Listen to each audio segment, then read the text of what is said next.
Good morning, friends. We are almost done with the first topic, preliminary. The basic records of cash, non-cash transactions we are done with. We also understood types of accounts, double entry bookkeeping system, ledger, and trial balance. Then, before starting the next topic, I said we will be discussing certain concepts, accounting concepts, which we come across. And I think almost all the concepts we are done with. Only last one or two concepts are pending. बाकी सारा मैं समझा चुका हूँ पिछले lecture में. Substance और form मैंने आपको समझाया. We also understood conservatism, prudence, materiality, three fundamental accounting assumptions: going concern, consistency, and accrual. Then, other than that, time periodicity concept, dual aspect, business entity concept. ये अलग अलग सारे जो concepts we normally come across in accounting that we have completed. Now, last one or two concepts were pending. I think cost concept is pending. So next concept to be discussed is cost concept. Cost concept का क्या मतलब होता है? तो we account for the assets and properties which we purchase at their cost.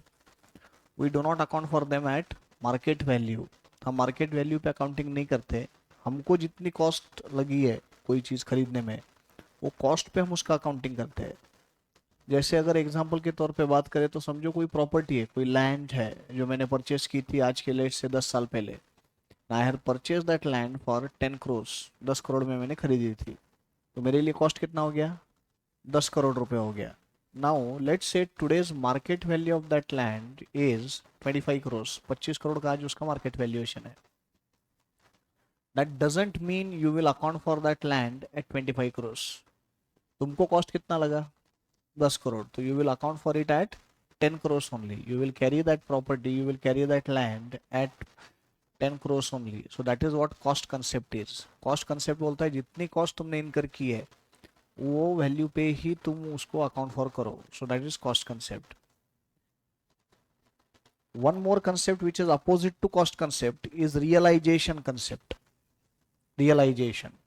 Realisation concept का मतलब ये होता है कि you account for the assets and properties at their realisable values. आप उनके रियलाइजेबल वैल्यूज पे उनको अकाउंट फॉर करते हो. फॉर एग्जाम्पल समझो ये कैमरा है. I purchase this camera for 50,000. तो मेरे लिए कॉस्ट 50,000 हो गई. लेट से 2 साल पुराना कैमरा ही है. 2 साल में इसका डिप्रिसिएशन 10,000 रुपये जा चुका है. 5-5 हज़ार रुपये हर साल. तो आज की डेट में बचा हुआ कॉस्ट कितना है इसका? 40,000 है. 40,000 जो तो 50,000 में खरीदा था, 10,000 रुपये का डिप्रिसिएशन गया. तो आज की डेट में इसका वैल्यूएशन आया है 40,000 रुपये. आज की डेट में वैल्यूएशन बोलते बुक वैल्यू डिप्रिसिएशन के बाद का. लेकिन अगर मैं अभी आज इसको बेचने जाऊं बाहर, तो इसको मैं बेचूंगा तो मुझे इसके हार्डली 25,000 रुपये आने वाले हैं. इसकी रियलाइजेबल वैल्यू कितनी होगी? 25,000. जबकि बुक वैल्यू कितनी है? 40,000. So now if I account for it at 25,000, this is realisation concept. You are accounting for it at realizable value, whereas cost concept says you account for it at cost.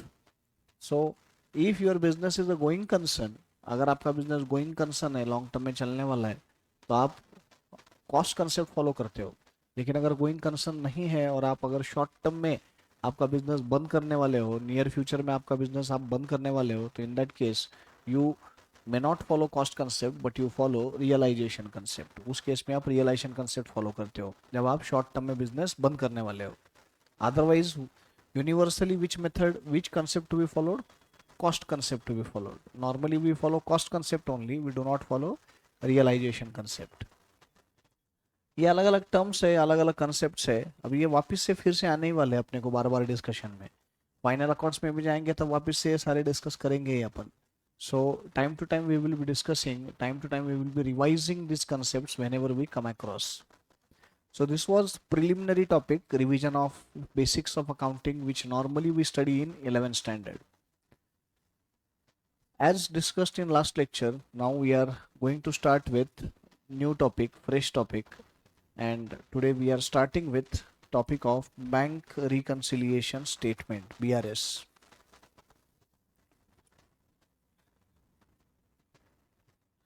I hope all of you got the study material. Study material सबको मिल गया है? Yes.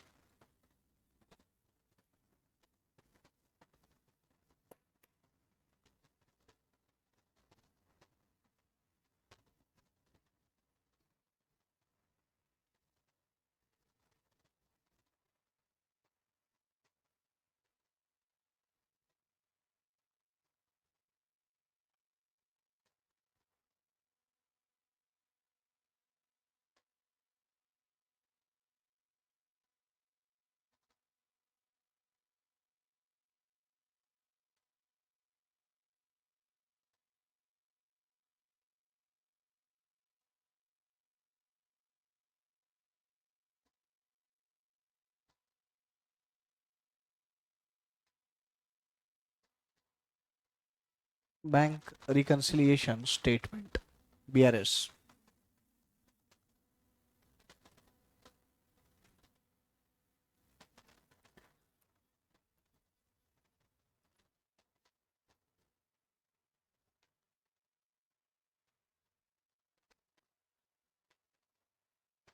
ICI के जितने भी exams हुए अभी तक foundation के, मतलब मई 2018 में फाउंडेशन स्टार्ट हुआ, सीपीटी पुराना कोर्स जाके, तब से लेके अभी तक जितने एग्जाम्स हुए आईसीआई के, हर एग्जाम में बीआरएस पे क्वेश्चन आया हुआ है, in all exams. One of the very important topics we can say BRS.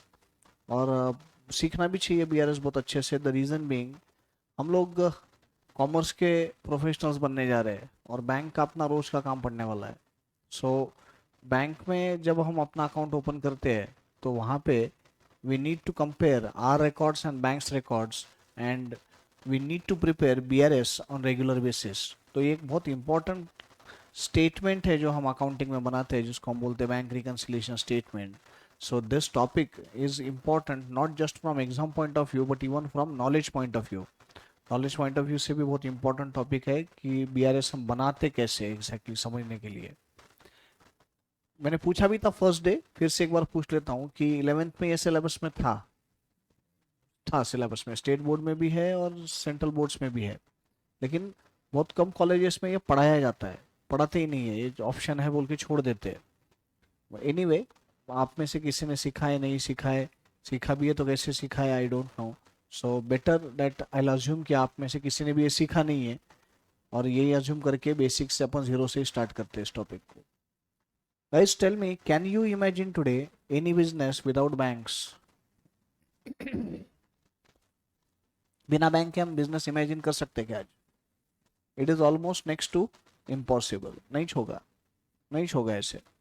क्यों? तो आज देखो ना, आज पर्टिकुलरली 2016 के बाद में, मतलब डिमोनेटाइजेशन के बाद, जब 500 और 1000 रुपए के नोट बंद हो गए, और उसके बाद फिर कोविड पीरियड 2020, 21, 22, तो ये इस वजह से डिजिटाइजेशन मॉनेटरी ट्रांजैक्शंस का बहुत फास्ट रेट से हो गया, और बहुत फ्रिक्वेंसी से, at a very fast rate, frequently we are coming across digital payments are payments through banks only। अलग अलग पेमेंट के मोड है। पहले क्या था, बैंक के थ्रू पेमेंट करना बोल तो वैसे एक ही ऑप्शन था, चेक पेमेंट। बट आज बैंक के थ्रू पेमेंट करने के लिए चेक पेमेंट ये भी बहुत पीछे रह गया है। आज बाकी जो तरीके हैं बैंक से पेमेंट करने के, वो ज़्यादा यूज़ हो रहे हैं। बड़े स्केल पे जाए तो आरटीजीएस, एनईएफटी, आईएमपीएस जो बोलते हैं, ये पेमेंट्स है, राइट। छोटे स्केल पे जब अपन बात करते हैं, ग्रास रूट लेवल पे काम करने वाले की अगर बात करेंगे, तो आज डिजिटल पेमेंट के कितने सारे आज ऐप और ये सब आ चुके हैं ना, राइट। हर एक जन का व्हाट्सअप का पेमेंट ऐप है, राइट, व्हाट्सअप का चैनल है। अमेजोन पे तो है ही, राइट। बाकी गूगल पे, भीम पे, भारत पे, पेटीएम, ये सारे तो अपने अपनी जगह पे काम कर ही रहे। सो पॉइंट इज कि छोटे से छोटे बिजनेसमैन का भी, छोटे से छोटे किसी भी व्यवसाय में, किसी भी व्यापार में आज हम देख रहे हैं कि digital payments have become common. इसका मतलब ही ये है कि बैंक अकाउंट्स आर कॉमन। मेरे को बताओ, अभी क्लास में बैठे हुए आप बच्चे जो है, आप में से कितने लोगों का बैंक अकाउंट नहीं है? नहीं है bank account? Raise the hands. एक भी बच्चा नहीं है क्लास में। इसका मतलब ये कि सबका बैंक अकाउंट है। तो इसी पे से समझ लो ना, वैसे तो आप कोई बिजनेस कर नहीं रहे हो, उसके बावजूद आपका बैंक अकाउंट है ना आज। So bank accounts are very common today जब बैंक अकाउंट्स कॉमन है तो बैंक अकाउंट के थ्रू होने वाले ट्रांजेक्शन्स भी तो फ्रीक्वेंट ही रहने वाले हैं ना, रेगुलर रहने वाले। हाँ, तो अब ये बैंक ट्रांजेक्शन्स के रिकॉर्ड्स अपने को समझने, सबसे पहले पॉइंट तो सबसे पहला बात जो समझना है वो ये है कि जो बैंक ट्रांजेक्शन्स होते हैं, मतलब अकाउंट, आपके बैंक अकाउंट के थ्रू जो ट्रांजेक्शन्स होते हैं वो ट्रांजेक्शन्स होते किसके हैं, अकाउंट होल्डर के या बैंक के? This transactions belong to whom, account holder, right, but who is carrying out those transactions? Bank. जैसे समझो एक्सपर्ट में एडमिशन लेने के लिए आपने चेक दिया, you gave a cheque to take admission in expert, तो आपने चेक दिया, जस्ट एक एग्जांपल के लिए समझो आईसीआईसीआई बैंक का, तो ये आईसीआईसीआई बैंक का ट्रांजेक्शन है कि आपका ट्रांजेक्शन है? नेचुरली अकाउंट होल्डर का ट्रांजेक्शन है, बट कर कौन रहा है? बैंक कर रहा है। कर कौन रहा है? तो बैंक कर रहा है। So we commonly come across banking transactions which are carried out through bank account. Such transactions belong to account holder, but those are carried out by bank. अब अगर ये ट्रांजेक्शंस अकाउंट होल्डर के है तो account holder को तो इसका record रखना ही पड़ेगा। समझो मेरा बैंक में अकाउंट है, राइट, अब मेरा बैंक में अकाउंट है, मेरे बिहाफ पे बैंक अगर ट्रांजेक्शन कर रहा है, डजेंट मीन कि वो बैंक के ट्रांजेक्शन है, ट्रांजेक्शन तो मेरे ही है, मुझे उसका रिकॉर्ड रखना ही पड़ेगा। At the same time bank वो ट्रांजेक्शंस कर रहा है तो बैंक को भी तो उसका रिकॉर्ड रखना पड़ेगा। So these transactions which are carried out through bank account are recorded not just by the account holder but also by bank, दोनों भी उसका रिकॉर्ड रखते हैं। और दोनों रिकॉर्ड क्यों रखते हैं तो उसका लॉजिक मैंने आपको बताया। अकाउंट होल्डर रिकॉर्ड इसलिए रखता है कि तो ट्रांजेक्शन उसके, बैंक इसलिए रखता है कि bank is carrying out those transactions for one of the customers. Bank के तो बहुत सारे अकाउंट होल्डर रहेंगे ना, बैंक में क्या किसी एक का ही सब आपका अकाउंट होता है क्या? तो बैंक में तो हजारों अकाउंट होल्डर्स है, तो कौन से अकाउंट होल्डर का ट्रांजेक्शन हो रहा है ये बैंक को भी तो रिकॉर्ड रखना पड़ेगा। सो these transactions are recorded not just by account holder but also by bank. Account holder records these transactions in his books in cash book. Account holder वो कहाँ रिकॉर्ड करता है? उसके बुक्स में, कैश बुक में। क्यों? तो कैश ट्रांजेक्शंस की अपन बात कर रहे हैं ना। To be more specific, cash book bank column, cash book bank column, cash book के बैंक कॉलम में वो ट्रांजेक्शंस रिकॉर्ड करता है। अब इस टॉपिक में मैं जहां कहीं कैश बुक बोलूंगा तो please interpret it as cash book bank column. अब हर बार बैंक कॉलम बोलने की जरूरत नहीं, जहां मैं कैश बुक बोल रहा हूँ इस टॉपिक में आई मीन टू से bank column. So cash book के बैंक कॉलम में सारे ट्रांजेक्शंस अकाउंट होल्डर मेंटेन करता है। वैसे ही बैंक जो है ये सारे ट्रांजेक्शंस बैंक के बुक्स में अकाउंट होल्डर का अकाउंट बना के मेंटेन करती है। जैसे मेरा अगर कोई ट्रांजेक्शन बैंक कर रहा है तो बैंक के बुक्स में सुशील भंडारी अकाउंट रहेगा और सुशील भंडारी अकाउंट में वो एंट्रीज किए जाए करेंगे। अब ये बैंक के बुक्स में जो अकाउंट होल्डर का अकाउंट होता है उसका एक कॉपी रेफरेंस के लिए अकाउंट होल्डर को दिया जाता है, जिसको हम पॉपुलरली बोलते हैं passbook, which is called as passbook. Passbook even though guys it is with account holder doesn't mean it is account holders property, it is property of bank. Bank का होता है वो। बैंक आपको रेफरेंस के लिए उसका कॉपी देता है, तो that is called as passbook. तो दो रिकॉर्ड्स है अपने पास, एक है कैश बुक, एक है passbook. Cash book is record of account holder, passbook is record of bank.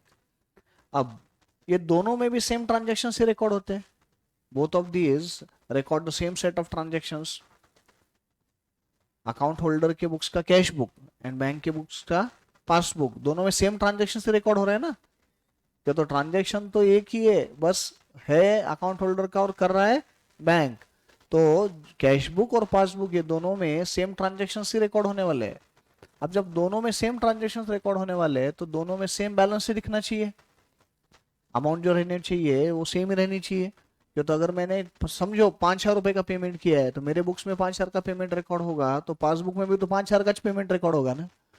तो दोनों भी रिकॉर्ड्स में कैश बुक और पासबुक सेम ही बैलेंस दिखना चाहिए on opposite sides. On opposite sides मतलब एक में डेबिट बैलेंस है तो दूसरे में क्रेडिट बैलेंस रहेगा, but the amount should be same because both of these record same set of transactions. यहां तक समझ में आ रहा है? राइट, लिखो।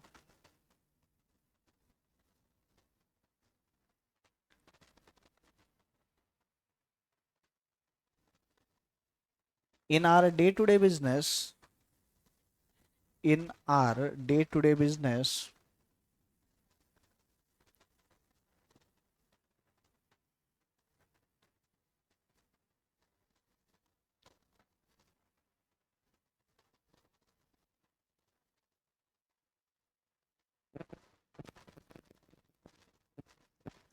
we commonly come across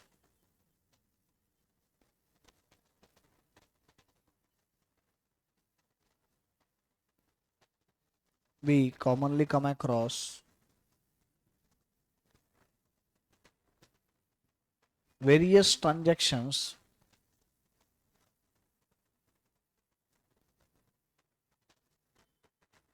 various transactions through bank accounts through bank accounts.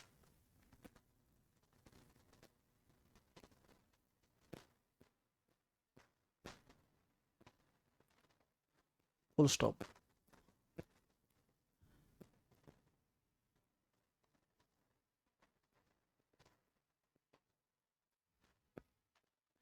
These transactions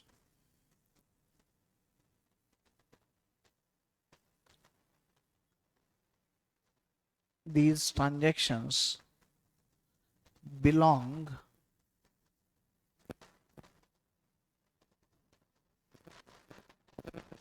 to the account holder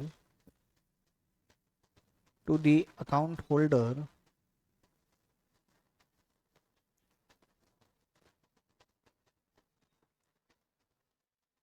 but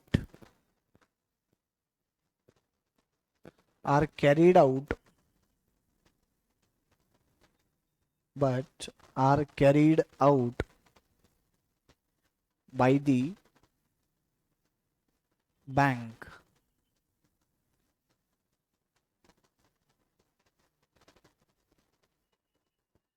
Full stop. Therefore,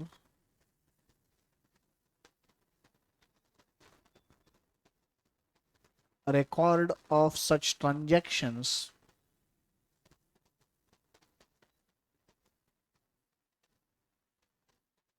record of such transactions is maintained by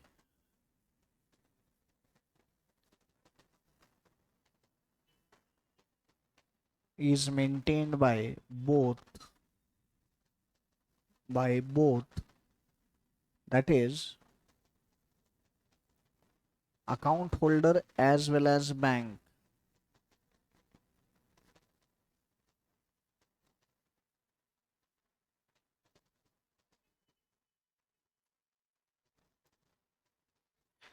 अब सब लोग स्क्रीन पे ध्यान दो, मैं बाद में लिखने के लिए टाइम दूंगा आपको. Look at the screen.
Account holder के भी बुक्स में रिकॉर्ड होंगे, बैंक के भी बुक्स में रिकॉर्ड होंगे. अकाउंट होल्डर के बुक्स में क्यों रिकॉर्ड करेंगे हम लोग?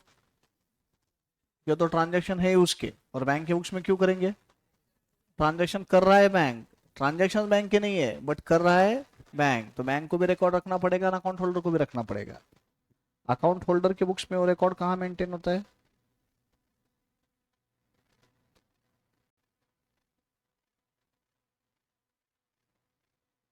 Cash book, to be more specific, bank column.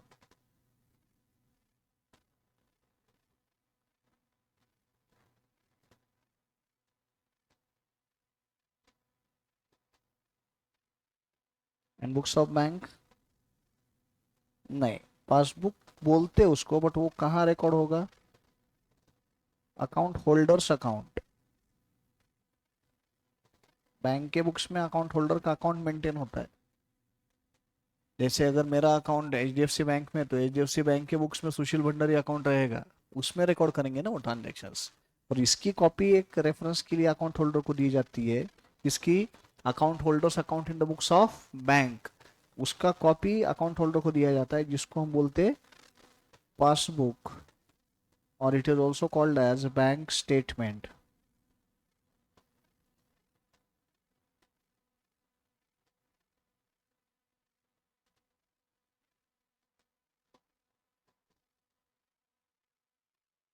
Passbook और बैंक स्टेटमेंट, तो दोनों में भी ट्रांजैक्शंस रिकॉर्ड होंगे, कैश बुक में भी और पासबुक में भी।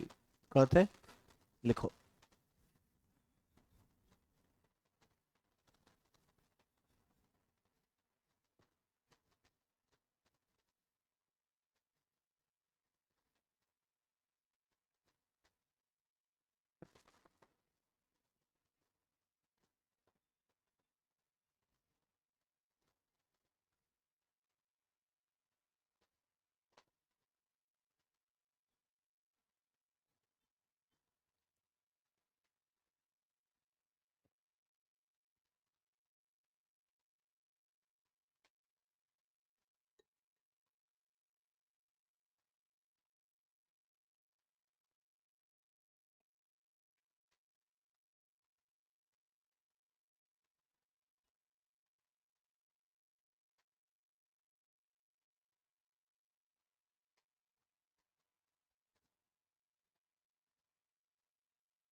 लिख दिया।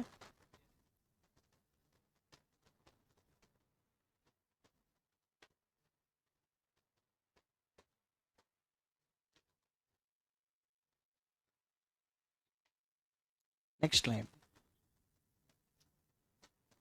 As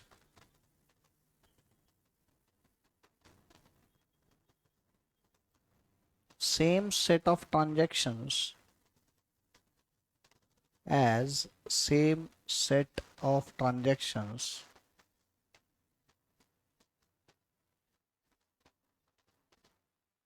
are recorded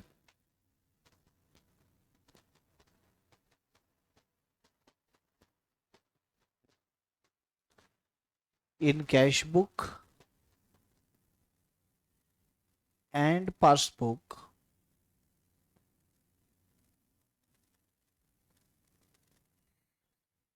cash book and passbook, comma,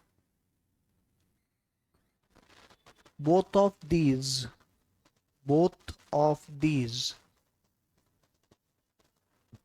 should should show same balance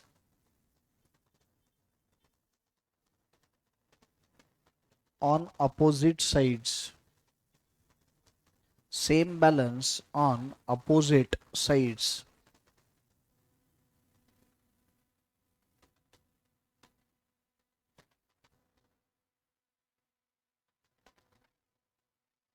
Full stop.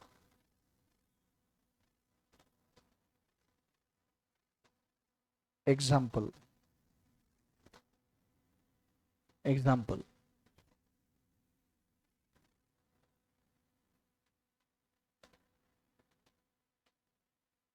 Following are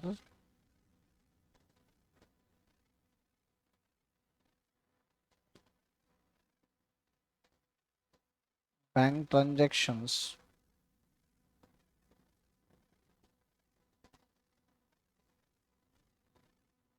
of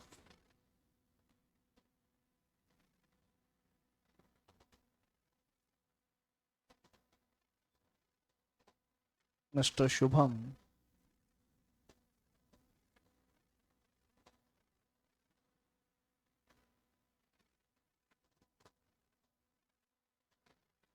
for the month of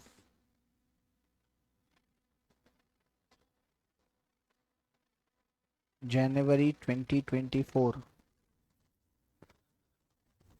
For the month of January 2024.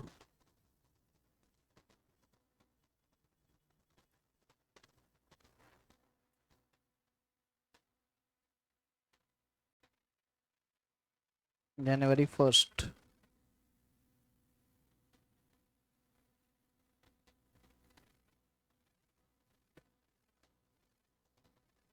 Bank account opened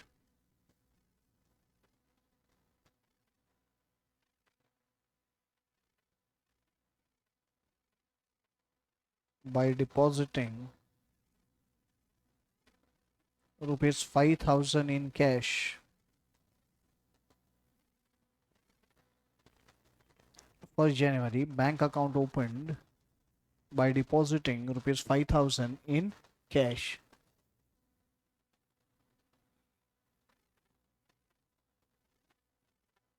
Jan 6th.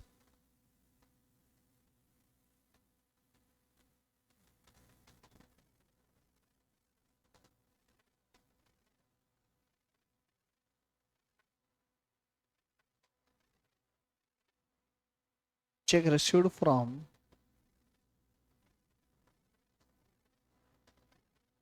Pushkar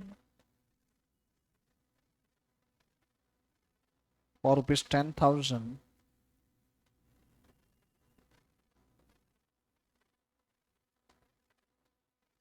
deposited in bank.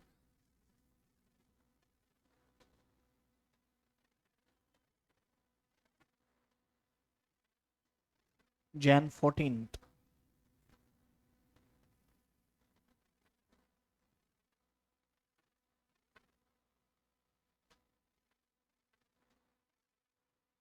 Check issued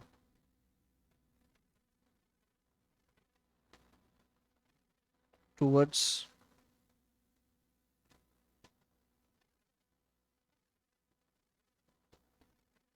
electricity bill of rupees 3,000.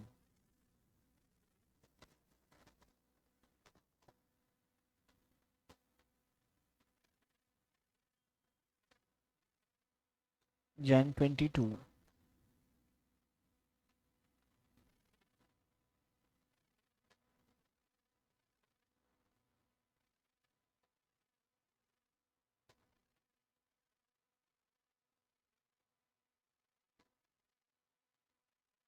Cash withdrawn from bank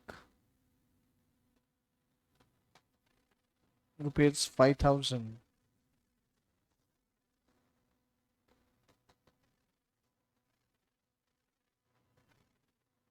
Jan 27th.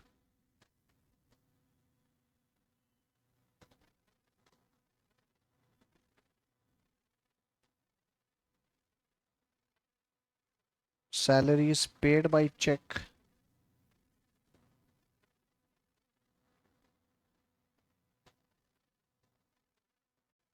rupees 2,800.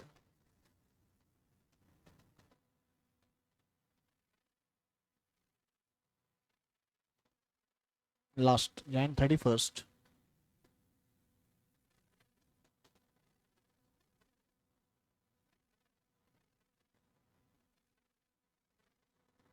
Bank charges rupees 200. Bank charges rupees 200.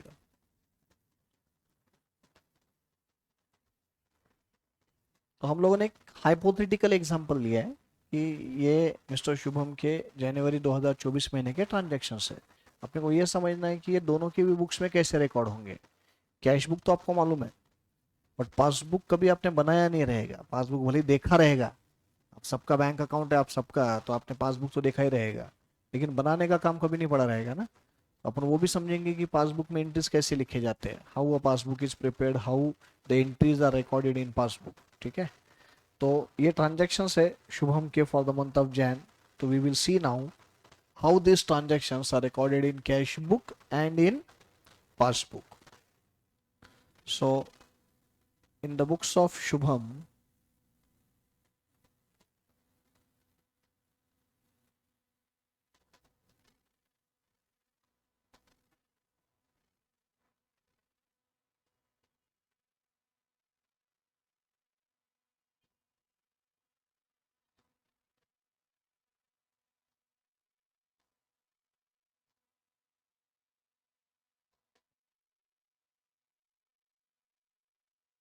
Cash book वैसे लिखने की जरूरत नहीं, but bracket में लिख दो bank column.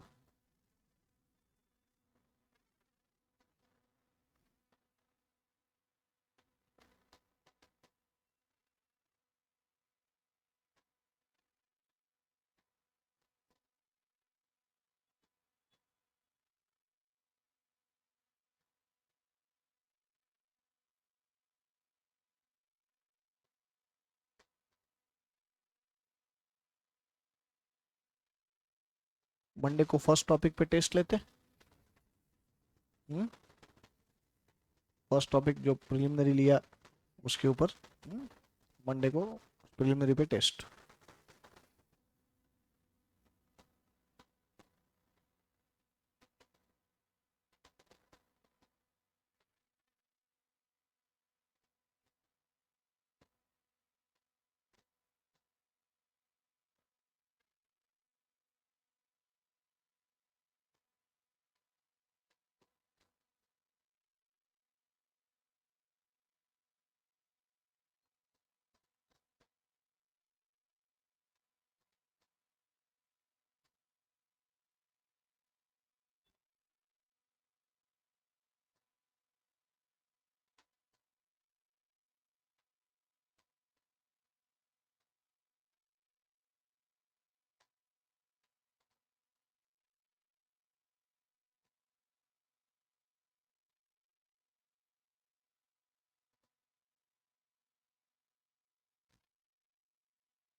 Date, particulars, or you can write receipts.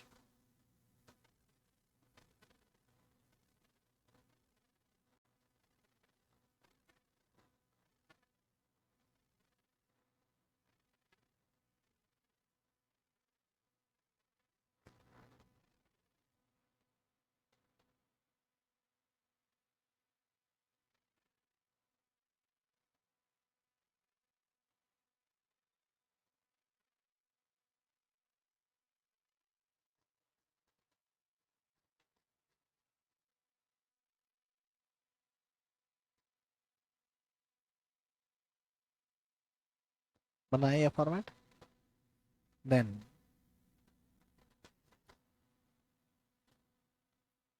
in the books of bank,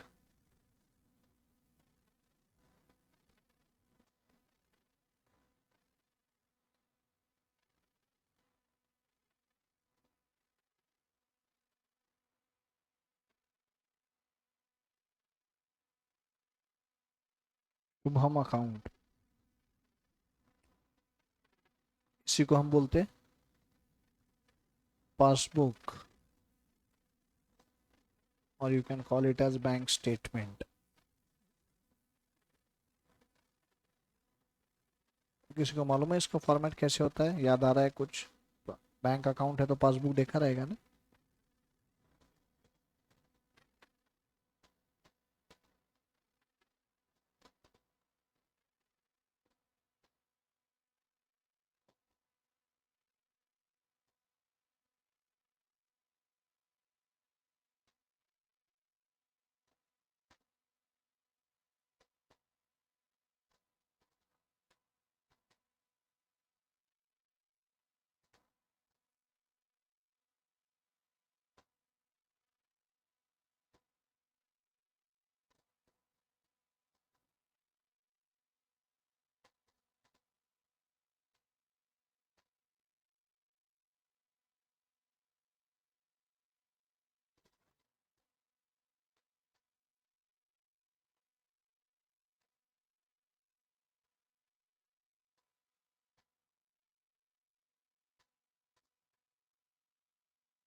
date, particulars,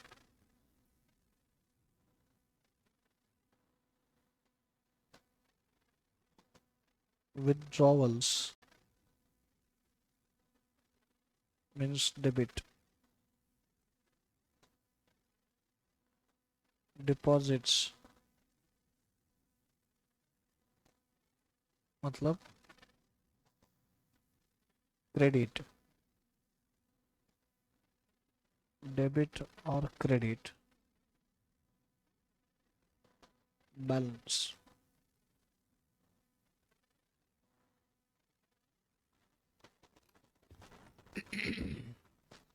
Draw the format.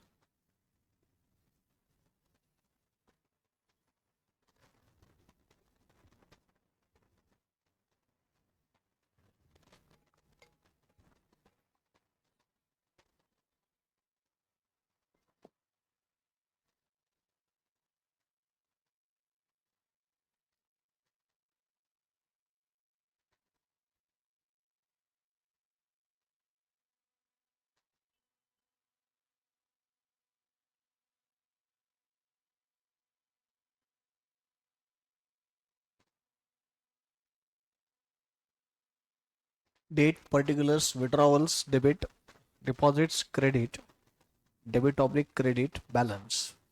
बनाया format.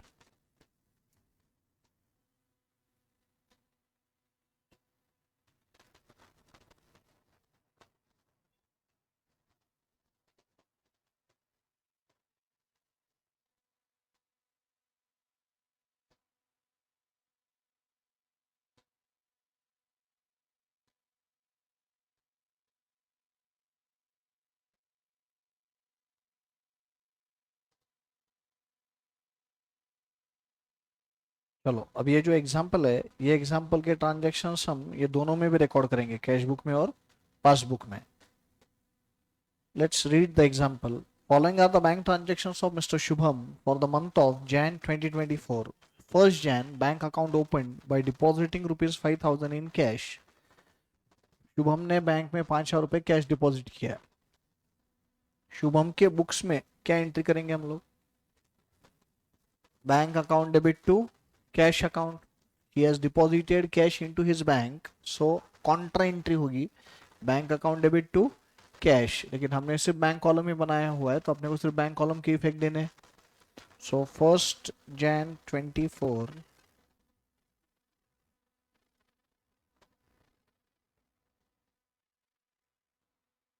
To cash 5,000 rupees,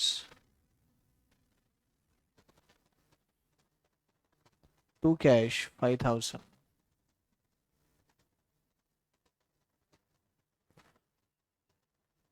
अब पासबुक मतलब बैंक के पॉइंट ऑफ व्यू से सोचना पड़ेगा। बैंक के बुक्स में बैंक क्या एंट्री करेगा? बैंक को शुभम से 5,000 रुपए कैश आया, तो बैंक क्या एंट्री करेगा? सोचो ना, आएगा तुमको, कुछ डिफिकल्ट नहीं है। बैंक के बुक्स में सोचो, आप बैंक के अकाउंटेंट हो, बैंक को 5,000 रुपए कैश की रिसीट हुई है शुभम से, तो शुभम से 5,000 रुपए मिले तो क्या एंट्री करेंगे? शुभम अकाउंट डेबिट कैसे होगा? शुभम से पैसे आया, कैश रिसीट हुई है बैंक को, कैश अकाउंट डेबिट करेगा ना बैंक। अरे तुमको अगर शुभम से 5,000 रुपए मिले तो तुम क्या एंट्री करोगे तुम्हारे बुक्स में? Cash account debit to Shubham account, तो बैंक भी तो वही एंट्री करेगा। Bank has received 5,000 rupees from cash, 5,000 cash from Shubham, तो bank will record the entry cash account debit to Shubham account. तो बैंक के बुक्स में जो शुभम अकाउंट है उसमें क्रेडिट इफेक्ट आने वाला है। क्या एंट्री बोले, वापस एक बार बोलो। अभी बैंक के बुक्स में cash account debit to Shubham account, तो ये शुभम का अकाउंट है ना पासबुक बोल तो शुभम के अकाउंट में क्रेडिट इफेक्ट आएगा। 1 Jan 24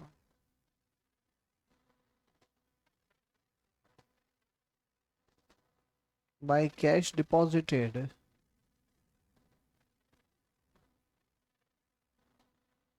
मैं जानता हूँ तुम पहली बार पासबुक बना रहे हो, लिख रहे हो, थोड़ा दिमाग लगाओ, लेकिन आएगा तुमको। कौन से कॉलम में लिख रहे हो, विड्रॉवल में कि डिपॉजिट में? ऑब्वियसली क्रेडिट है, ये डिपॉजिट है 5,000 रुपए। मेरे को बोलो इस ट्रांजेक्शन के बाद बैंक अकाउंट में ₹5,000 का क्रेडिट बैलेंस आएगा. So there will be credit balance of ₹5,000. ये ट्रांजेक्शन के बाद ₹5,000 का बैलेंस आ गया अकाउंट में. बराबर, समझा? विच is the next transaction? Check received from Pushkar for ₹10,000 deposited in bank. Shubham के बुक्स में शुभम को पुष्कर से ₹10,000 का चेक मिला है, तो शुभम क्या एंट्री करेगा? Bank account debit to Pushkar account. So debit side, what is the date? 6th है क्या?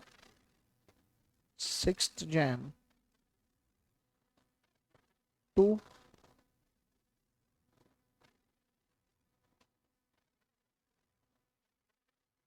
पुष्कर अकाउंट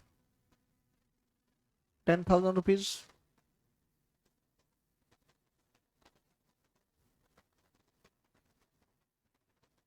अब ये चेक बैंक में डिपॉजिट होगा तो बैंक में भी ये रिसीट होगी, तो शुभम के अकाउंट में ये रिसीट बोल के रिकॉर्ड होगा. पासबुक में आओ, 6th Jan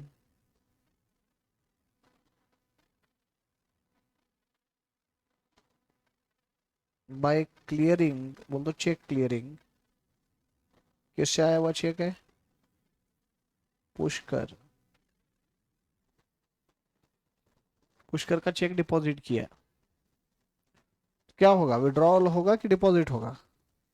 डिपॉजिट होगा. कितना? 10,000. फिर मेरे को बताओ बेटा, अब बैंक में कितना बैलेंस हो जाएगा? 15,000 हो जाएगा. Which balance? Credit balance. तो there will be credit balance of 15,000. 15,000 का क्रेडिट बैलेंस आ गया. Which is the next transaction? Cheque issue towards electricity bill of ₹3,000. 14,000 रुपये इलेक्ट्रिसिटी बिल पे किया. एंट्री बोलो शुभम के बुक्स में. Expense paid by cheque, what is the entry? Expense account debit to bank account. बोलते electricity account debit to bank account. Credit side 14th Jan by electricity expenses. कितने? 3,000 रुपये.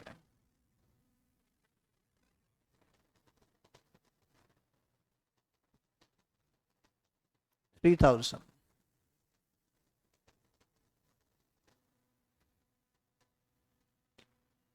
अब passbook में आ जाओ, 14th Jan. अब शुभम का account debit होगा कि क्रेडिट होगा? डेबिट होगा. Exactly exactly. अब पेमेंट जाएगा ना अकाउंट में से, सो डेबिट इफेक्ट देना है. 2 MSEDCL. ये क्या है? इलेक्ट्रिसिटी की कंपनी है अपनी, महाराष्ट्र स्टेट इलेक्ट्रिसिटी डिस्ट्रीब्यूशन. कितना? कहाँ लिखूं? विड्रॉवल डेबिट कॉलम में 3,000. ये ट्रांजेक्शन के पहले कितना बैलेंस था अपने पास? 15,000 था. इस ट्रांजेक्शन के पहले 15,000 था. अब 3,000 रुपये गए तो कितना बच जाएगा? बट क्रेडिट ही बचेगा ना. 12,000 का क्रेडिट बैलेंस बच गया. पहले 15,000 का क्रेडिट बैलेंस था, 3,000 रुपये गए तो 12,000 रुपये बैलेंस बचा, लेकिन क्रेडिट बैलेंस ही है. ये तो समझा सबको ये? Next.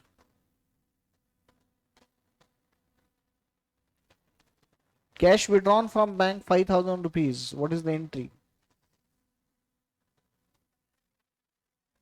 Cash account debit to bank account 22nd Jan by cash 5,000.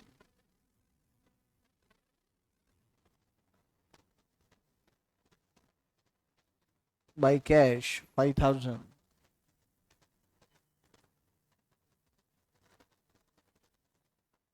What will be the entry in the books of bank? Bank has paid 5,000 to Shubham. Entry क्या होगी? Shubham account debit to cash withdrawn.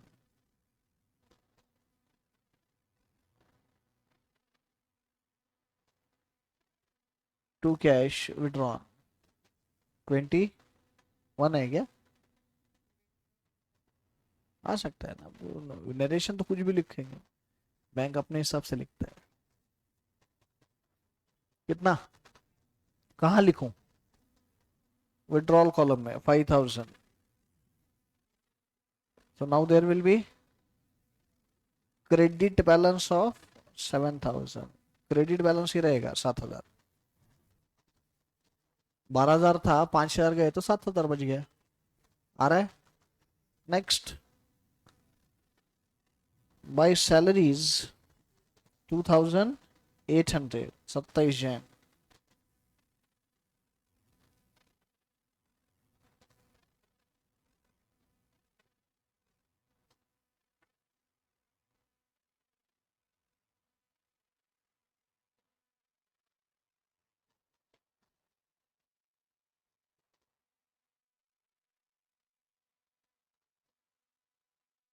Passbook में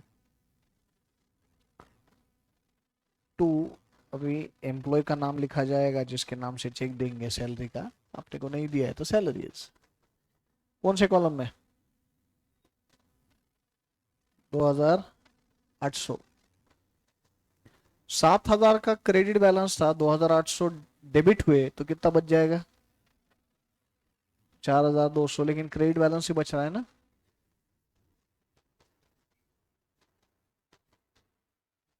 आया. Last transaction. Bank charges कितने हैं? 200 रुपए. 31 Jan. By bank charges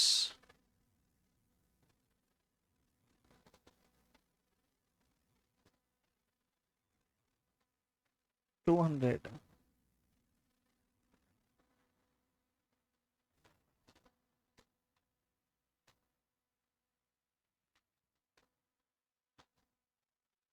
passbook में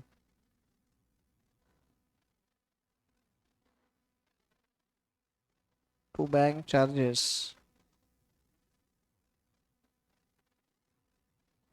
200. So there will be credit balance of 4000 rupees. बरोबर. दिए हुए सारे ट्रांजेक्शन हमने रिकॉर्ड कर लिए बच्चों. तो अभी कैश बुक क्लोज करो, कैश बुक का बैलेंस ढूंढो.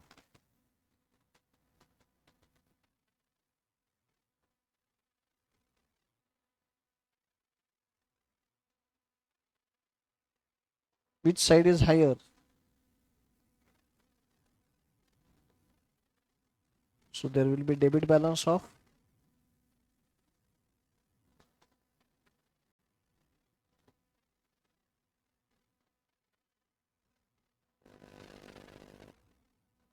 buy balance carried down. 4000 का बैलेंस आया. Which balance is it? Debit balance. This is debit balance. तो कैश बुक में 4000 का डेबिट बैलेंस आया और पासबुक में 4000 का क्रेडिट बैलेंस आया. बरोबर.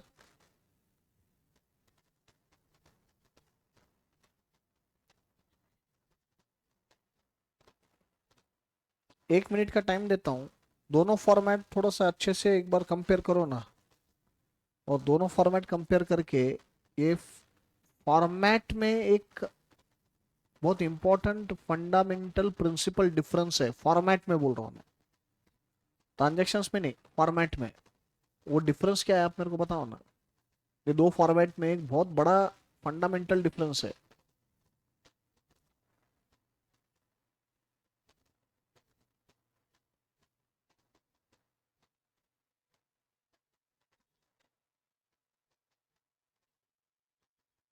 मैं फॉर्मेट में बोल रहा हूँ, फॉर्मेट में. जो दो फॉर्मेट्स है तुम्हारे सामने अभी, ये दो फॉर्मेट्स में एक प्रिंसिपल डिफरेंस है.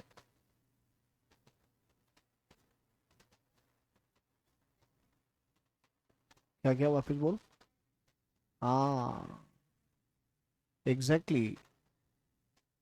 लेजर जो तुम्हारे सामने है अभी, कैश बुक का फॉर्मेट, हर ट्रांजेक्शन के बाद बैलेंस पता चलता है क्या उसमें? Do you get balance after every transaction in cash book? Cash book में तो बैलेंस जब आप कैश बुक क्लोज करोगे तभी पता चलेगा ना। जैसे यहाँ पे 31 जनवरी को पता चला कि बैलेंस कितना है, बट पासबुक के फॉर्मेट में देखो जाके, हर ट्रांजेक्शन के बाद बैलेंस निकल रहा ना रे वो फॉर्मेट में। After every transaction you are getting balance in passbook format. Cash book में हर ट्रांजेक्शन के बाद बैलेंस नहीं मिलता, तुमको कैलकुलेट करना पड़ेगा तब जाके बैलेंस मिलेगा। यहाँ पे क्या हो रहा है, फॉर्मेट ही ऐसा बना है कि हर ट्रांजेक्शन के बाद बैलेंस आ रहा है। बोलते का कहीं क्या बोला, समझ में आ रहा है? तो ये बहुत बड़ा डिफरेंस है कि कैश बुक में तुमको बैलेंस तब मिलेगा जब आप कैश बुक क्लोज करोगे और क्लोजिंग बैलेंस ढूंढोगे। पासबुक में कुछ क्लोज करने की जरूरत नहीं, फॉर्मेट इस तरीके से डेवलप हुआ है, बना है कि हर ट्रांजेक्शन के बाद आपको बैलेंस पता चल रहा है कितना है। कहते हैं अच्छा, कैश बुक में क्लोजिंग बैलेंस कितना आया? कैश बुक में 4000 का क्लोजिंग डेबिट बैलेंस आया, जबकि पासबुक में 4000 का क्लोजिंग क्रेडिट बैलेंस आया। तो दोनों में सेम बैलेंस ही आया ना, ऑन अपोजिट साइड। हाँ, मैं यही तो तब से समझा रहा हूँ पिछले लगभग पौन घंटे से कि कैश बुक एंड पासबुक दोनों में सेम ट्रांजेक्शन्स रिकॉर्ड होते हैं, तो लॉजिकली और प्रिंसिपली दोनों में सेम बैलेंस ही दिखना चाहिए on opposite sides, because when one record is debited another record is credited। जब कैश बुक डेबिट होता है तो पासबुक क्रेडिट होता है, और जब पासबुक डेबिट होता है तो कैश बुक क्रेडिट होता है। तो भले ही डेबिट क्रेडिट अलग अलग रहेंगे, but logically and principally balance of amount of balance should remain same, क्यों? तो दोनों में सेम ट्रांजेक्शन से रिकॉर्ड हो रहे हैं। सामने एग्जांपल है, दोनों में भी सारे ट्रांजेक्शन रिकॉर्ड हो गए, तो क्या हो गया, दोनों में भी सेम बैलेंस आया 4-4000 का। एक में डेबिट आया तो दूसरे में क्रेडिट आया। कहते पहले यही दिमाग में बैठाना अपने को अभी तक। Any problem in this? Next line लिखो।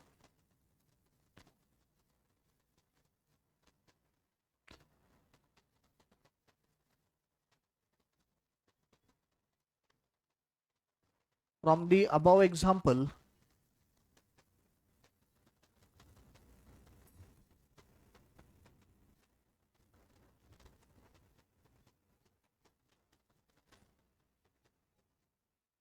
it is clear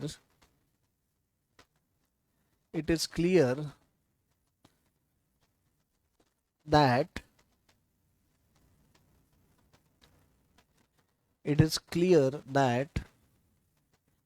as same transactions are recorded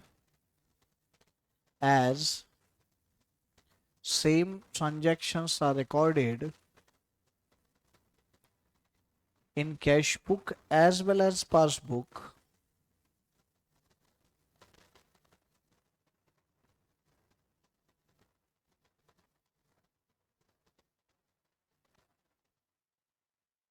comma, both of these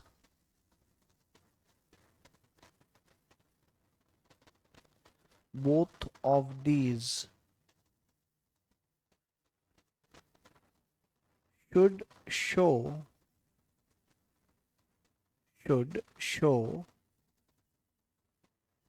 same balance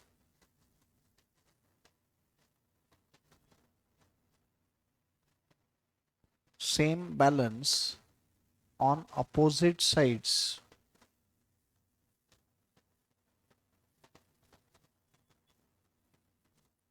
Same balance on opposite sides.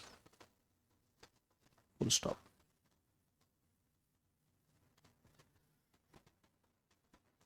तो अभी तक तो हमने यही समझा कि भाई बैंक के ट्रांजैक्शंस तो कॉमन है। अब ये बैंक के ट्रांजैक्शंस होते अकाउंट होल्डर के, लेकिन कर रहा है बैंक, तो दोनों भी इसका रिकॉर्ड रखते हैं। अकाउंट होल्डर भी इसका रिकॉर्ड रखता है, बैंक भी इसका रिकॉर्ड रखता है। अकाउंट होल्डर का रिकॉर्ड को हम बोलते हैं कैश बुक, बैंक के रिकॉर्ड को हम बोल रहे हैं पासबुक। तो कैश बुक और पासबुक ये दो रिकॉर्ड से अभी अपने सामने, और ये दोनों में सेम ट्रांजेक्शंस रिकॉर्ड होते हैं, तो दोनों में भी सेम बैलेंस दिखना चाहिए। Both of these should show same balance on opposite sides. Opposite side पे सेम बैलेंस दिखना चाहिए, जैसे इस एग्जांपल में दिख रहा है कैश बुक में क्लोजिंग डेबिट बैलेंस आया 4,000 का, तो पासबुक में क्लोजिंग क्रेडिट बैलेंस आया 4,000 का, तो दोनों में सेम बैलेंस आया 4,000 का, राइट। वैसे मैं जैसे बोला कि पिछले अपन लगभग 50 मिनट से 55 मिनट से यही डिस्कशन कर रहे हैं, और अब शायद आपको समझ में भी आ गया, लेकिन एक बार फिर से बोलो, सेम बैलेंस क्यों आया दोनों जगह? क्यों? तो दोनों जगह सेम ट्रांजेक्शन्स रिकॉर्ड हुए। जब सेम ट्रांजेक्शन्स रिकॉर्ड हो रहे तो सेम ही बैलेंस आना चाहिए ना, राइट। लेकिन एक बहुत इंपॉर्टेंट पॉइंट है जो अब हम डिस्कस करने जा रहे हैं, और वो पॉइंट ये है, तब से मैं बोले जा रहा हूं कि दोनों में सेम ट्रांजेक्शन्स रिकॉर्ड होते हैं, दोनों में सेम ट्रांजेक्शन्स रिकॉर्ड होते हैं, दोनों में सेम ट्रांजेक्शन्स रिकॉर्ड होते हैं। बट मैंने एक बार भी ये नहीं बोला कि दोनों में सेम ट्रांजेक्शन सेम टाइम पे रिकॉर्ड होते हैं। Is it necessary that the transactions will be recorded in both cash book and passbook at the same time? Example के लिए मैंने सेम डे पे रिकॉर्ड कर लिए तुमको समझाने के लिए कि कैश बुक और पासबुक में सेम ट्रांजेक्शन रिकॉर्ड होते तो सेम बैलेंस आना चाहिए। बट उसके लिए और एक रिक्वायरमेंट है ना कि दोनों भी रिकॉर्ड्स में जो ट्रांजेक्शन रिकॉर्ड कर रहे हैं वो सेम टाइम पे रिकॉर्ड होने चाहिए ना। अगर सेम टाइम पे रिकॉर्ड नहीं हुआ तो सेम बैलेंस आएगा क्या? जस्ट एक एग्जांपल के तौर पे, बैंक चार्जेस पहले पासबुक में ही आएंगे, तो पासबुक में आ गया 31 तारीख को बैंक चार्जेस, लेकिन अगर वो बैंक चार्जेस मैंने मेरे कैश बुक में लिए ही नहीं है अभी तक, तो ये एंट्री हुई ही नहीं, तो मेरे को बोलो अब तुम्हारा क्लोजिंग बैलेंस कितना आएगा? 4,200 आएगा ना रे। अगर बैंक चार्जेस की एंट्री हुई नहीं है कैश बुक में तो 4,200 आ रहा है, जबकि पासबुक में बैलेंस कितना है? 4,000 है। अब फर्क क्यों आया? हाँ, फर्क इसलिए आया कि तो एक ट्रांजेक्शन ऐसा है जो कैश बुक में है, पासबुक में है, लेकिन कैश बुक में नहीं है। तो ये पॉसिबल है ना ऐसा होना? क्यों? तो coming to the important point which we are going to discuss now, even though same transactions are recorded in cash book and passbook doesn't mean those are recorded at same time. जरूरी नहीं कि same time पे record हो। तो there are certain timing differences which we come across when we see the entries in cash book and passbook. Timing difference बोलते हो entry has been made in one book but not in other book. एक में entry हो गई है, दूसरे में अभी तक नहीं हुई है। तो जब एक में एंट्री हुई दूसरे में नहीं हुई तो दोनों में का बैलेंस कंपेयर करेंगे तो टैली कैसे क्या होगा? वो टैली होगा ही नहीं। अभी टैली क्यों हो रहा था? सारे ट्रांजैक्शंस दोनों में रिकॉर्डेड थे, बट इसमें का एक ट्रांजैक्शन मैंने देखो कैंसिल कर दिया कैश बुक में से, तो बैलेंस टैली हो रहा है क्या? नहीं हो रहा। तो ये जो मिसमैच आएगा this will be because of timing differences. Timing differences का बहुत सिंपल मीनिंग है, देखो टेक्निकल वर्डिंग्स ना दिमाग में जल्दी बैठती नहीं है, बट उसको सिंपल तरीके से समझो तो हर चीज दिमाग में बैठ जाएगा। टाइमिंग डिफरेंसेस का मतलब transactions which are recorded in either in cash book और in passbook but not in both. जो या तो कैश बुक में है या तो पासबुक में है, बट दोनों में नहीं है। मतलब कैश बुक में है तो पासबुक में नहीं है, पासबुक में है तो कैश बुक में नहीं।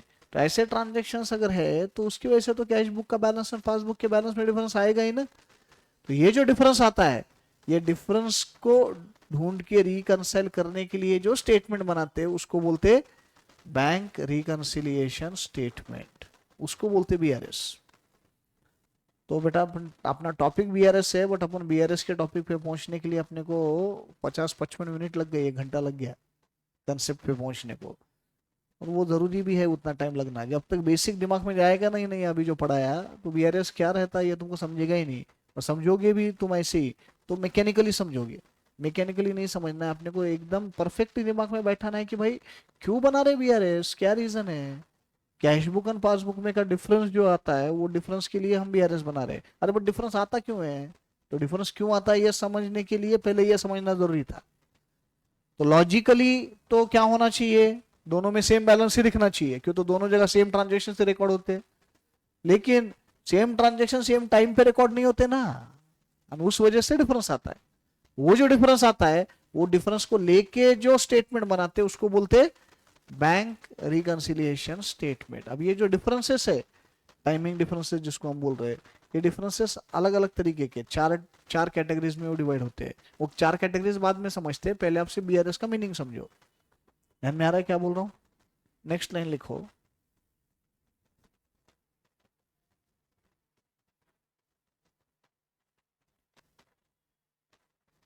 even though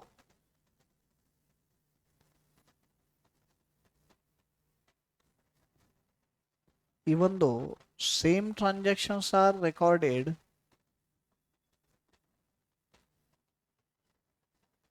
even though same transactions are recorded in cash book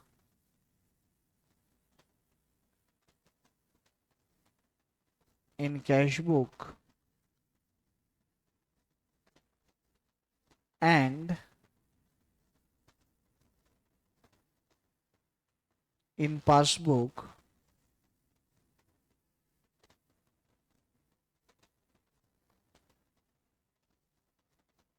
comma,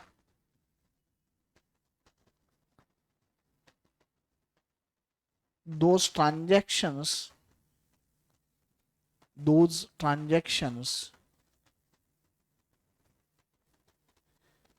need not be recorded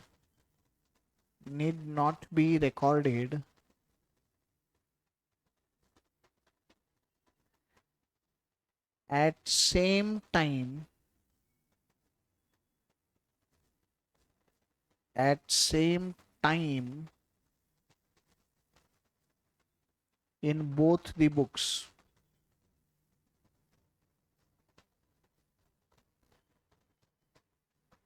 In both the books. Full stop. In other words, in other words,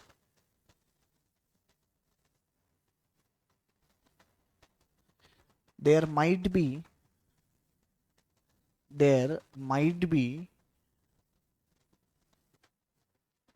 timing differences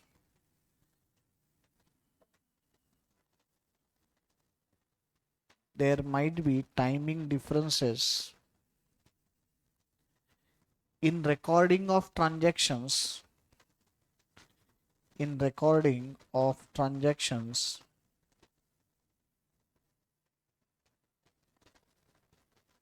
in cash book and passbook.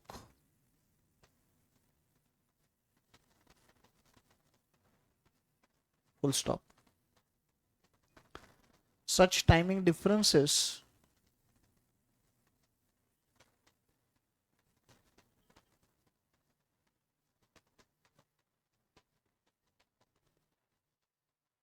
create difference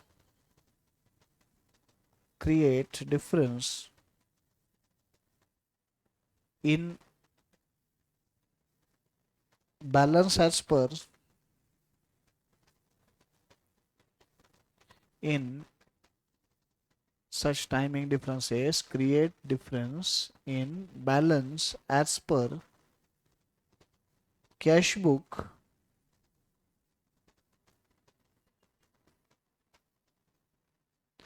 and balance as per passbook.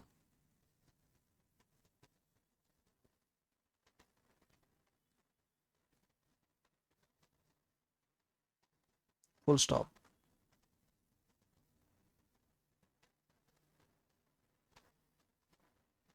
To reconcile such a difference,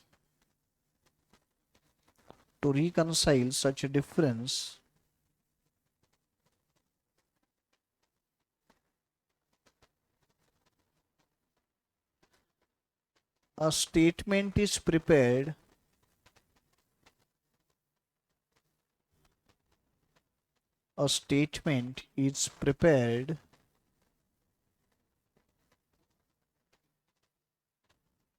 which is called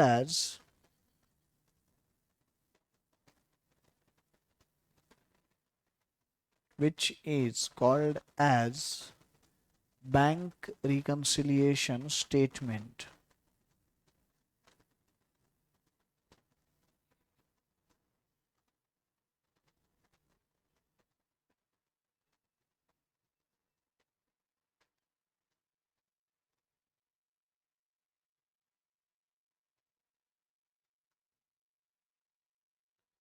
which is called as bank reconciliation statement. Full stop.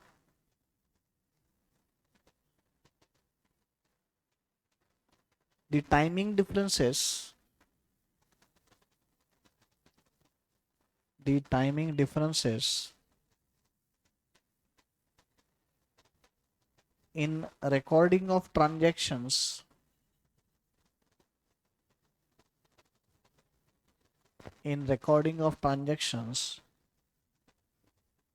in cash book and passbook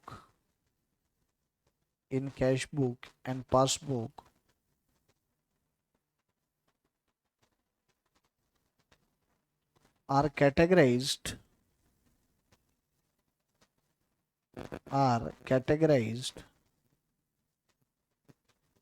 as under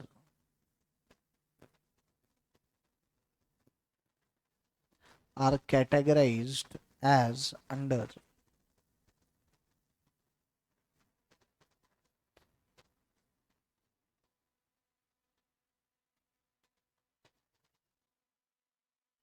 next line number 1.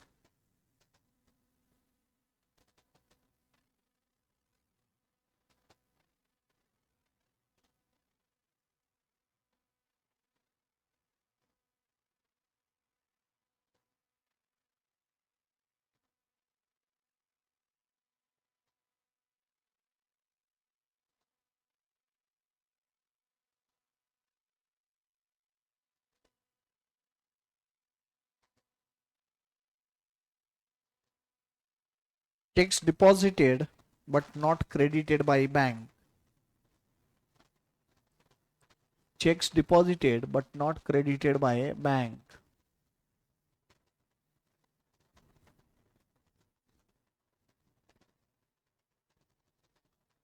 अब इतना लिख के सब लोग मेरे पास ध्यान दो. अब आगे कुछ नहीं लिखना है, बस मेरे पास ध्यान दो.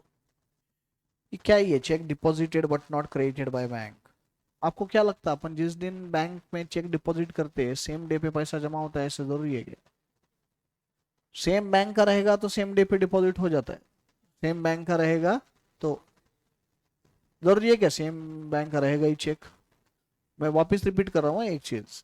मैं प्योरली चेक की बात कर रहा हूँ. I am not talking about RTGS और एनईएफटी या आईएमपीएस, ये जो ऑनलाइन ट्रांसफर्स होते हैं मैं उसकी बात नहीं कर रहा हूँ. ऑनलाइन ट्रांसफर सेम डे होते हैं, रादर सेम टाइमिंग पे हुए जैसा होते हैं. आरटीजीएस का तो मतलब ही वो है, RTGS real time gross settlement. तो रियल टाइम बोल तो सेम टाइम पे, राइट. एनईएफटी में आधे घंटे में होता है, आईएमपीएस में भी तुरंत होता है. मैं उनकी बात ही नहीं कर रहा हूँ, मैं चेक की बात कर रहा हूँ. चेक अभी जैसे एग्जांपल के तौर पे समझो, आज तुमने एडमिशन लिया और आज तुमने एक्सपर्ट में एडमिशन लेके चेक पे किया फीस का. You give us the cheque, तुमने चेक दे दिया आज मेरे को. अब तुमने आज चेक दिया है तो आज की डेट की रिसीट बन गई हमारे बुक्स में. तुमको रिसीट इशू कर दी हमने कि तुम्हारा एडमिशन हो गया, तुमने चेक दिया, ये डिटेल्स है बोल के. बराबर है ना? तो इन शॉर्ट मेरे कैश बुक में तो आज एंट्री हो गई ना कि चेक मिल गया. अब चेक मिल गया का एंट्री मेरे बुक्स में अगर हो गया बोल तो रिसीट रिकॉर्ड कर दिया मैंने. रिसीट रिकॉर्ड कर दी तो मेरे कैश बुक में तो पैसा आ गया ना. अब लेट से तुम्हारा जो चेक है वो बैंक ऑफ बड़ौदा का है. You have given me a cheque of bank of Baroda because your account is in bank of Baroda. अब ये चेक मेरे अकाउंट में मैं डिपॉजिट करूंगा. अब मेरा अकाउंट जो है वो बैंक ऑफ बड़ौदा में नहीं है, मेरा अकाउंट समझो आईसीआईसीआई बैंक में. एक्सपर्ट का जो अकाउंट है वो आईसीआईसीआई बैंक में.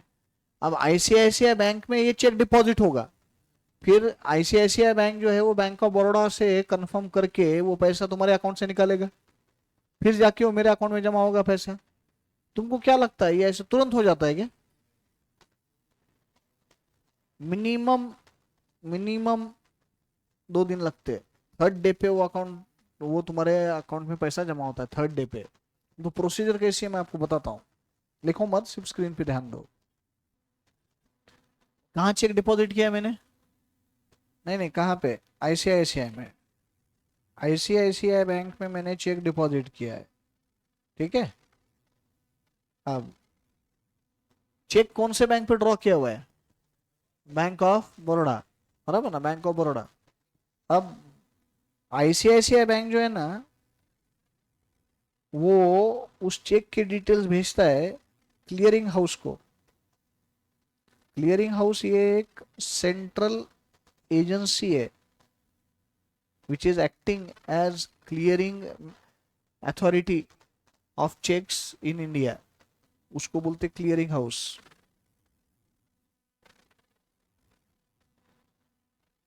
बेसिकली ये एक चैनल है जिसके थ्रू चेक क्लियरिंग सिस्टम चलता है। In India this clearing house is run managed by SBI, state bank of India. State bank of India के अंदर चलता है ये क्लियरिंग हाउस। तो आईसीआईसीआई बैंक क्या करेगा, चेक के सारे डिटेल्स क्लियरिंग हाउस को ट्रांसफर करेगा कि भाई ये अकाउंट होल्डर का, ये बैंक का, ये चेक नंबर इतने अमाउंट के लिए हमारे पास डिपॉजिट हुआ है। क्लियरिंग हाउस ये डिटेल्स भेजेगा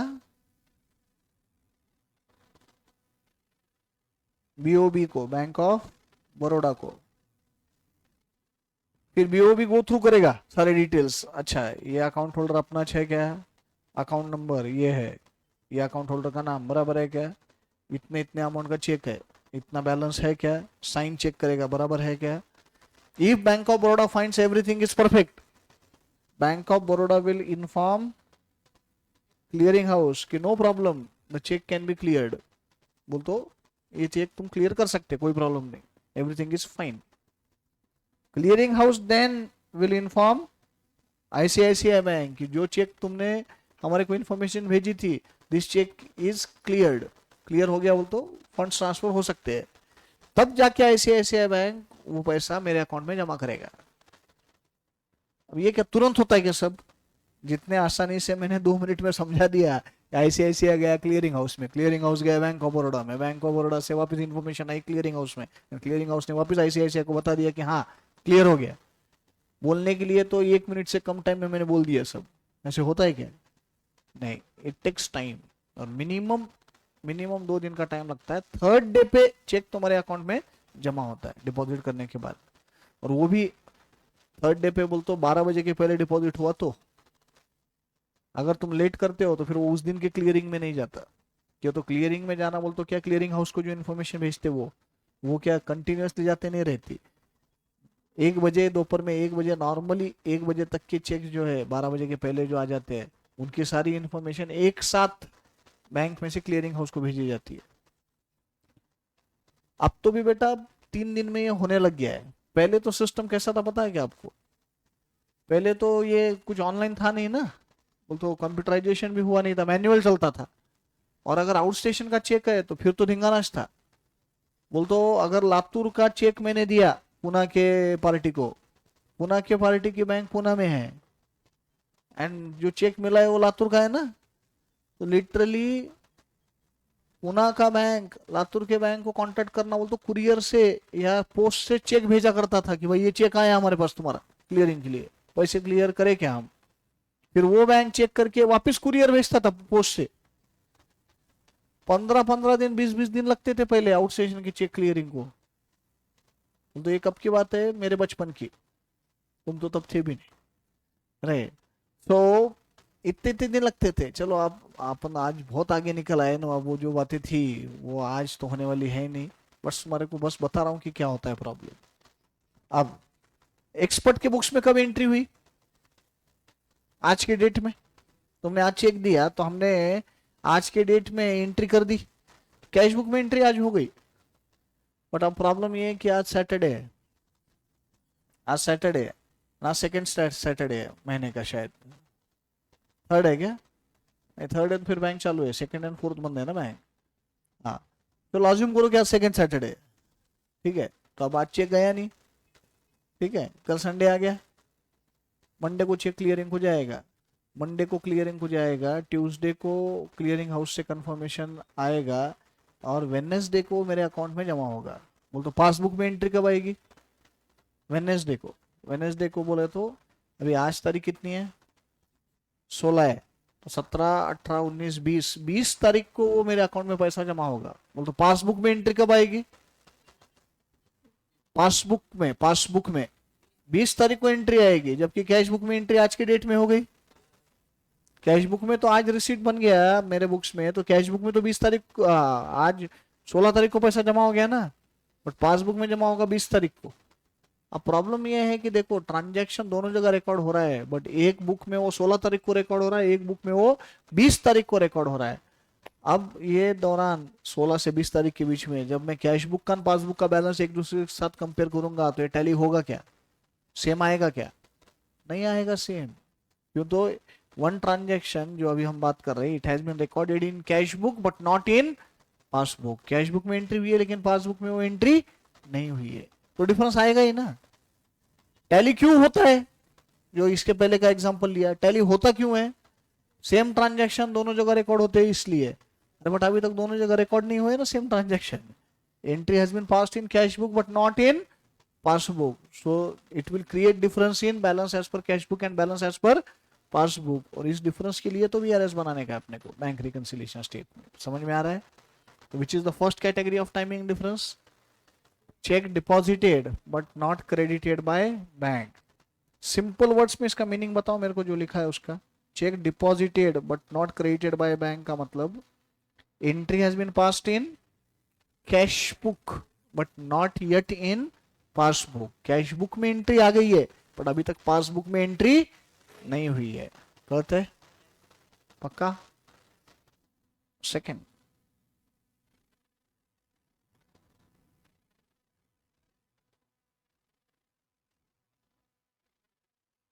checks issued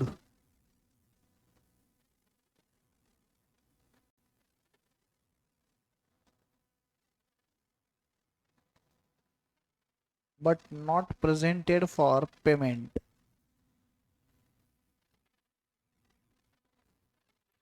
Check issued but not presented for payment.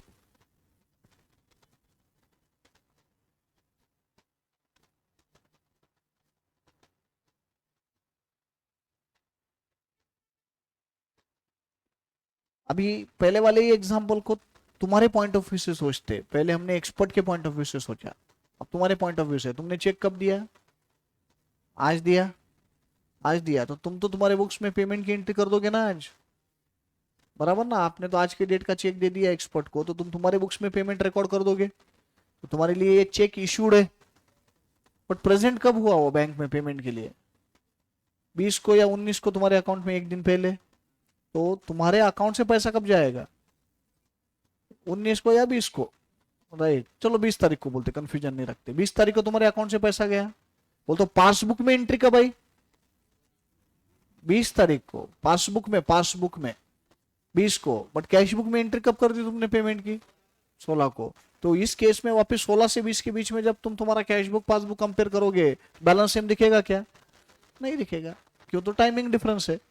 Entry has been passed in cash book but not yet in passbook. So cheque issued बोल तो कैश बुक से पेमेंट गया but it is not yet presented for payment in bank. Bank से वो अभी तक payment गया नहीं है, बोल तो पासबुक में पेमेंट रिकॉर्ड नहीं हुआ है। कहते हैं इसका एक बहुत मस्त एग्जांपल है अपने पास, 5-6 साल पुरानी बात है। ऑफिस में जो चाय नाश्ता वगैरह आता है प्रोफेसर्स के लिए, फैकल्टीज के लिए, कभी कोई गेस्ट आया तो बुलाते हैं, पेरेंट्स आए तो बुलाते हैं चाय वगैरह। तो नीचे वो कॉर्नर में चाय वाला है अपना, नीचे एकदम कॉर्नर में है, ग्राउंड फ्लोर पे। होटल चला था छोटा सा।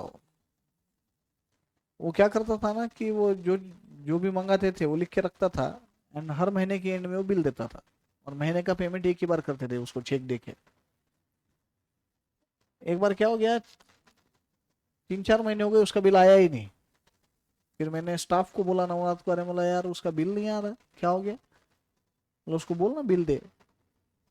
मैंने उसको फोन किया, बोले क्या हो गया, बिल देना भाई, 3-4 महीने हो गए। तो बोला अरे सर कहाँ, आप थोड़ी भाग के जा रहे कि मैं भाग के जा रहा, ले लूंगा मैं आपसे पैसे बाद में।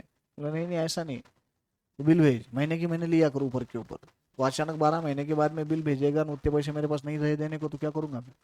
तो महीने की महीने दिया कर बिल। फिर उसने भेजा बिल मेरे को। बिल भेजने के बाद मैंने चेक निकाला, चेक दे दिया मैंने उसको।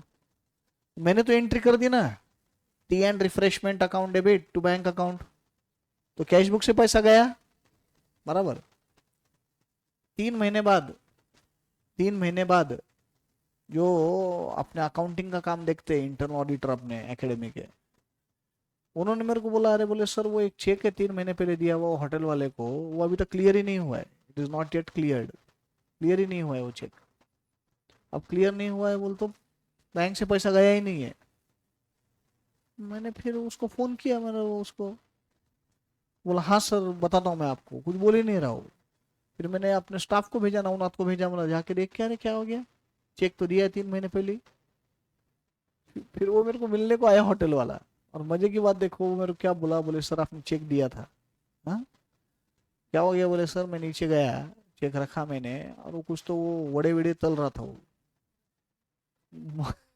वो करते करते बोले थोड़ा ऑयल गिर गया सर वो चेक के ऊपर, ऑयल गिर गया, और वो चेक वैसे ही है मेरे पास। अरे मैं उसको बोला तो ऑयल गिर गया तो तू आ जाना भाई वापिस, मैं तेरे को दूसरा चेक बना के देता ना वो कैंसिल करके। अब वो हीरो ने वो ना वो कुछ किया ही नहीं। चेक की वैलिडिटी 3 महीने की रहती, डेट जिस डेट का तुम चेक बनाते हो उसके आगे 3 महीने तक वो वैलिड रहता है। अब 3 महीने बाद तो चेक भी स्टेल चेक हो गया, स्टेल चेक बोलता है उसको कैंसिल करके नया बनाना पड़ता। अब मजे की बात यह है, अपने को जो समझने का पॉइंट ये है कि मैंने पेमेंट रिकॉर्ड कर दिया कैश बुक में मेरे, मैंने दे दिया बोल के, पासबुक से गया अच्छा नहीं ना पेमेंट। अब उसने अगर उसके बैंक में डिपॉजिट किया ही नहीं चेक, तो मेरे बैंक में प्रेजेंट होगा क्या पेमेंट के लिए, तो बैंक से तो पैसा गया ही नहीं। अब ये दौरान मैं कैश बुक और पासबुक का बैलेंस अगर चेक करूंगा एक दूसरे का, मैच होंगे क्या, डिफरेंस आने ही वाला है ना। ये जो डिफरेंस आता है उसको रिकंसाइल करने के लिए जो स्टेटमेंट बनाते हैं उसको बोलते हैं BRS, that is called as BRS. So this is second category of timing difference, check issued but not presented for payment. What does it mean? That payment has been made in cash book but it is not yet recorded in passbook. कळते पक्का? Yes. Third category.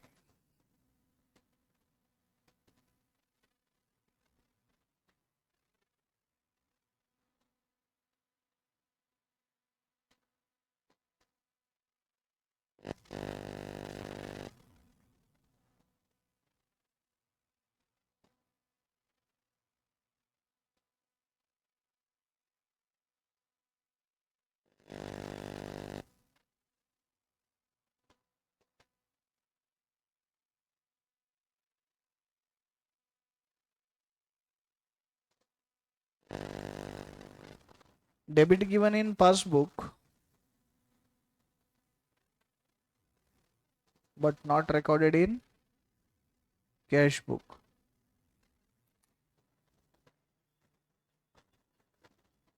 Debit has been given in passbook but not recorded in cash book.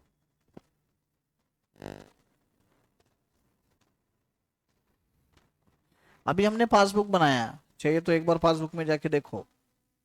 Passbook में debit का मतलब क्या होता है, passbook में debit का मतलब क्या होता है, विड्रॉवल या पेमेंट। विड्रॉवल मतलब इच पेमेंट ना। तो क्या लिखा है मैंने, debit given in passbook but not recorded in cash book. बोल तो पासबुक में पेमेंट रिकॉर्ड हुआ है बट कैश बुक में पेमेंट रिकॉर्ड नहीं हुआ। ऐसे कई बार होता है बेटा। You must have heard about standing instructions. हम बैंक को स्टैंडिंग इंस्ट्रक्शन देते हैं पेमेंट के। जैसे मुझे आखिरी याद नहीं आता कि मैं कब इलेक्ट्रिसिटी कंपनी के लाइन में लगा हूँ या मोबाइल का पेमेंट करने के लिए मोबाइल कंपनी के यहाँ पे पेमेंट के लाइन में लगा हूँ, मैंने पेमेंट किया है। मेरे को याद ही नहीं आता आखिरी बार ऐसे कब हुआ। बचपन में होता था, बचपन में मेरे को याद है पापा बोलते थे कि इलेक्ट्रिसिटी का बिल भर के आ, फिर जाके वो एमएससीबी के ऑफिस में लाइन में लग के पेमेंट करते थे। या टेलीफोन का बिल भरना रहता था तो बीएसएनएल के ऑफिस में जाके लाइन में लग के पेमेंट करते थे बचपन में। पिछले 25-30 सालों से मुझे तो याद नहीं आ रहा कि मैं कभी लाइन में लगा हूं।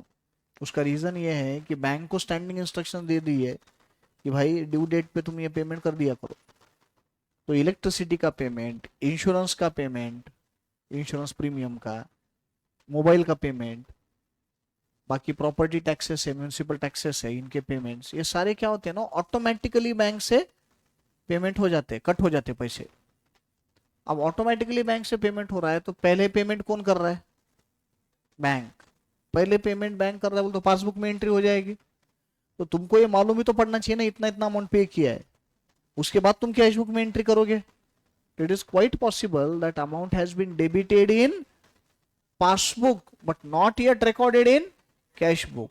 जैसे अभी के ऊपर के एग्जांपल में मैंने किया, लास्ट का ट्रांजैक्शन क्या था, बैंक चार्जेस, ये कहां पे आया, पासबुक में आया, वो अभी तक कैश बुक में रिकॉर्ड हुआ है क्या, नहीं हुआ. So this is best example of debit given in passbook but not recorded in cash book. So payment has been made from bank but it is not yet updated, not yet recorded in our cash book. अपने cash book में अभी तक वो record नहीं हुआ है, तो difference आएगा ही ना फिर कैश बुक और पासबुक के बैलेंस में. सो this is third category of timing difference, that is debit given in passbook but not recorded in cash book. कहते हैं sure.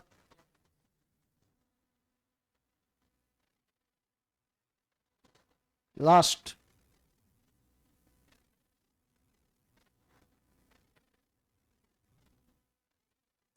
credit given in passbook but not recorded in cash book.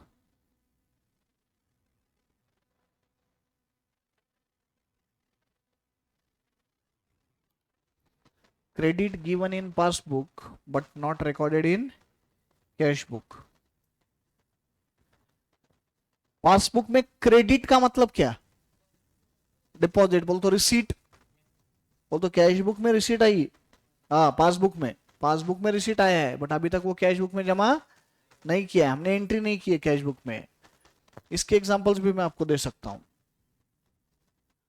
वो अपना कहाँ गया वो Valentine day special, new new new आज आया नहीं, अभी काय का पेपर चल रहा, बीकॉम, अच्छा बीकॉम कर रहे क्या तुम लोग, बीकॉम का पेपर अभी फिर अब वो नहीं है, लेकिन चलो उसके नाम से एग्जांपल लेते हैं. पिछले लेक्चर में नियो बहुत खुश हो गया है ना, बहुत खुश हो गया कि मेरे नाम से मस्त एग्जांपल दिया सर ने, है ना. सो नियो खुश हो गया और नियो ने खुश होके मेरे अकाउंट में 1 लाख रुपए डिपॉजिट कर दिए. ही deposited 1 lakh rupees in my bank account. बोल तो पैसा कहाँ जमा हुआ, बैंक में जमा हो गया ना. बट नियो इतना अच्छा बच्चा है कि उसने मेरे को बताया ही नहीं कि ऐसा कुछ किया है, तो मुझे मालूम ही नहीं है. अब मुझे मालूम ही नहीं है तो मेरे कैश बुक में एंट्री है क्या, नहीं है. अब मैं जब मेरा कैश बुक का बैलेंस देख रहा हूँ तो कैश बुक में मेरे लेट से 100 रुपए का बैलेंस है, मैं गरीब आदमी, 100 रुपए का बैलेंस है. एंड जब पासबुक देखा तो पासबुक में 1 लाख 100 रुपए का बैलेंस दिख रहा. क्यों, तो 1 लाख की डिपॉजिट की एंट्री पासबुक में हो गई है, कैश बुक में हुई है क्या, नहीं हुई है. तो direct deposit in passbook, direct deposit in bank but not recorded in cash book. So credit given in passbook but not recorded in cash book. अपने सेविंग्स अकाउंट पे बैंक अपने को इंटरेस्ट देता है, सेविंग्स अकाउंट में जो balance होता है उसके ऊपर बैंक इंटरेस्ट पे करता है. तो बैंक जो इंटरेस्ट पे करता है तो अपना बैंक बैलेंस बढ़ा देता है ना वो बैंक, उतना इंटरेस्ट बैंक ने दिया, तो that is credit given in passbook but not yet recorded in cash book. So that will create difference. वैसे आप अभी बहुत छोटे बच्चे हो एंड आई होप कि आप अभी स्टॉक मार्केट वगैरह में कुछ इन्वेस्ट करते नहीं रहेंगे, या करते, करते, कौन कौन है, ट्रेडिंग करते, इन्वेस्ट करते आईपीओ में वगैरह, लगा टाटा टेक्नोलॉजी, नहीं लगा, हाँ.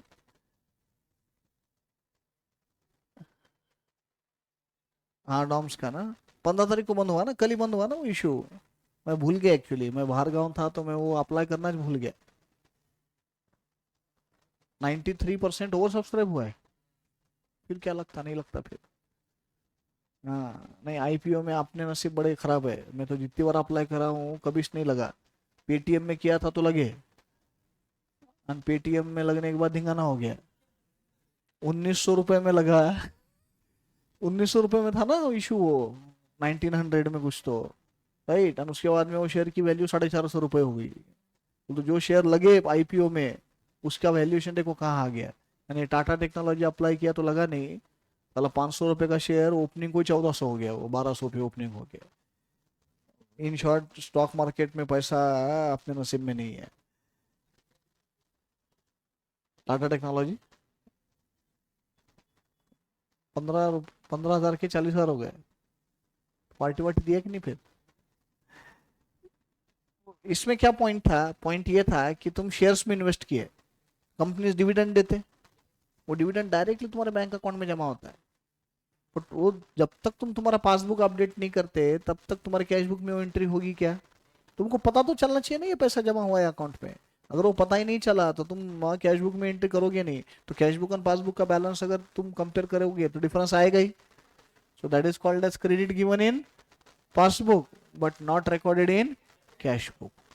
So these four are timing differences which create difference in balance as per cash book and balance as per passbook.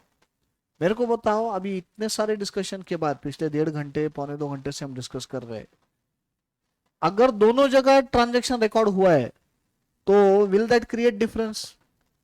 वो डिफरेंस क्रिएट करेगा क्या? नहीं। डिफरेंस कहाँ होगा?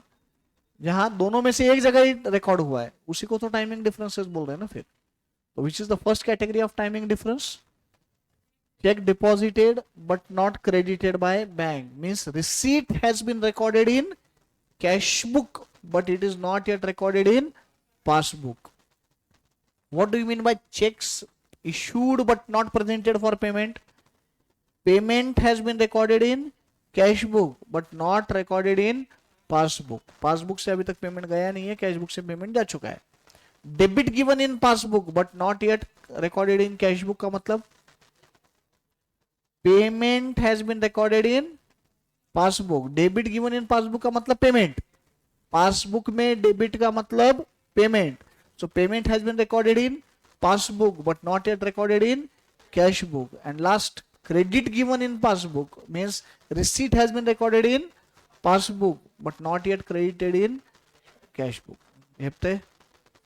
समझ में आ रहा है? These are the four categories which create difference in balance as per cash book and balance as per passbook। और ये जो डिफरेंस आता है, ये डिफरेंस को रिकंसाइल करने के लिए जो स्टेटमेंट बनाते हैं उसको बोलते बैंक रिकंसिलिएशन स्टेटमेंट। जमते? पक्का? अब लिखो,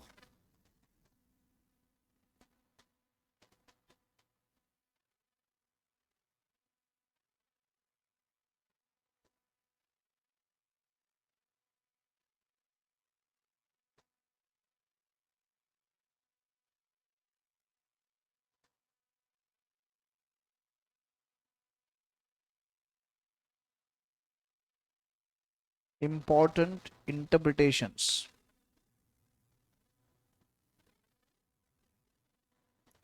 important interpretations।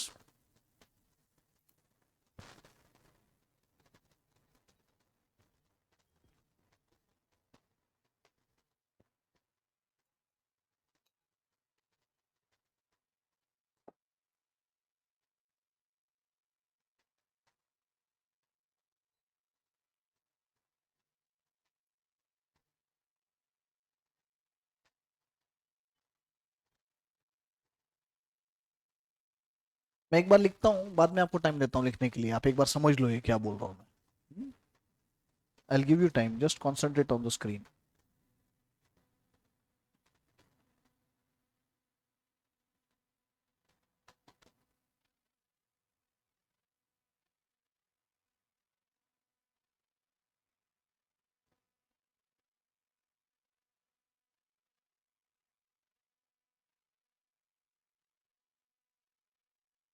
What do you mean by cash book debit balance? Cash book में अगर डेबिट बैलेंस है तो उसका मतलब क्या?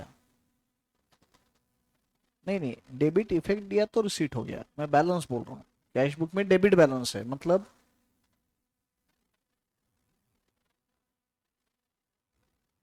पॉजिटिव बैलेंस है। इसका मतलब होता है माई मनी लाइंग विथ बैंक, अपना पैसा जो बैंक में है वो है वो। मैं अगर बोलता हूँ कि कैश बुक में 5,000 का डेबिट बैलेंस है, मैं इसका मतलब ये है कि मेरे 5,000 रुपए बैंक में है, बराबर ना? माई money lying with bank, it is positive balance, cash book debit balance.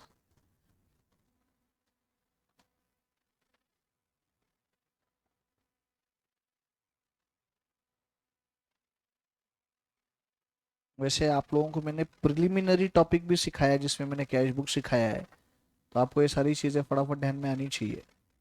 Cash book में क्रेडिट बैलेंस का मतलब negative balance, correct, overdraft, it is negative balance.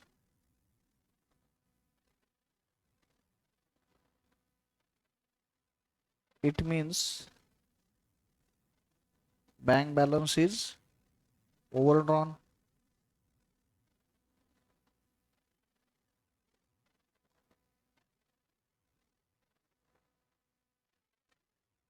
Bank balance is overdrawn.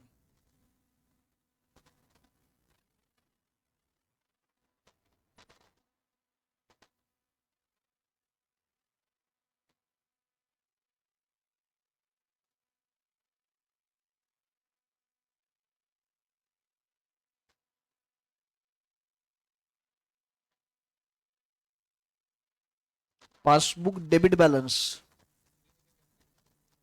Passbook में नॉर्मली कौन सा बैलेंस होता है? Credit balance होता है। अगर डेबिट बैलेंस आया तो मतलब क्या?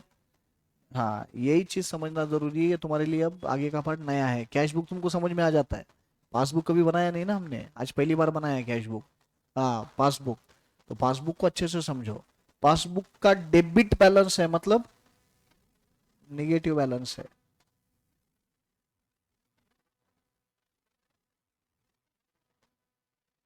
What does it mean?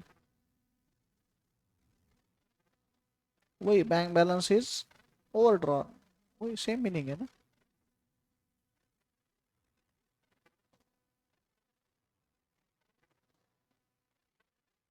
And what do you mean bye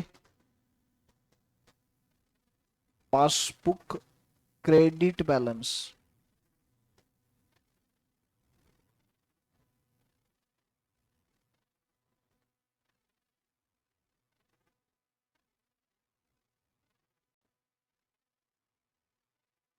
बोलो।